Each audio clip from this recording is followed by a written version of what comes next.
Oh, anong oras pa lang? Boss, pasensya na. Naano kasi, hindi tansya namin kasi pagdating namin dito wala nang truck ban eh.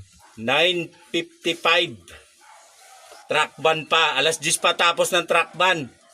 Oo nga boss baka naman pwede yung pagbigyan, 5 minutes na lang. Eh, pa, alas 10 ang tapos ng truck ban. Sana hinintay nyo na. Wala naman kami matitigilan doon sa daan Mahuli din kami doon sa daan. Gusto ko man kayong pagbigyan kaso may CCTV. Ako naman na malalagot. Baka naman pwede yung pagbigyan na sir. Pag tinuluyan nyo, 2,000 yan. O yun nga, 2,000. Dapat nag-iingat kayo.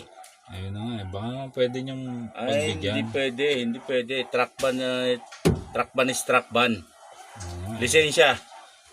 Pwedeng pagbigyan nyo na sir. Yan tayo 5 minuto na lang Maya pagtapos natin mag-usap, alas 10 na Yan ang mahirap sa atin, puro pakiusap Hindi. Paano ba yan? Yun na nga wala naman kaming boss Pang rin yan panggatas din ng anak namin.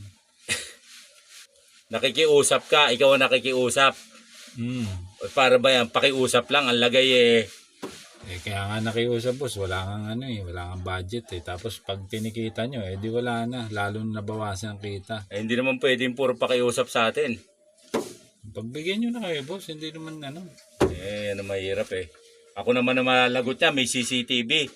Bago sasabihin, hindi ko kayo tinikitan.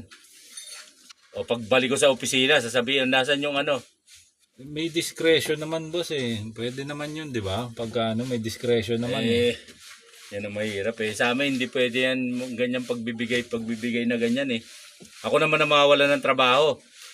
Pagbigyan nyo na boss katulad yan alas 10 na alas 10 na oras Yun nga dapat tinignan nyo muna maigi. Kahit sa CCTV may oras naman yan Hindi nga boss kasi yung time of apprehension nung pinara ko kayo 9:55. At saka wala na boss ayan may mga nadaan na truck Wag mo na silipin nyo alas 10 sila tumagos ikaw 9:55 andito ka na. Kaya nga boss 5 minuto lang hindi nyo pa kayo mapagbigyan. Baka pwede makiusap sa inyo.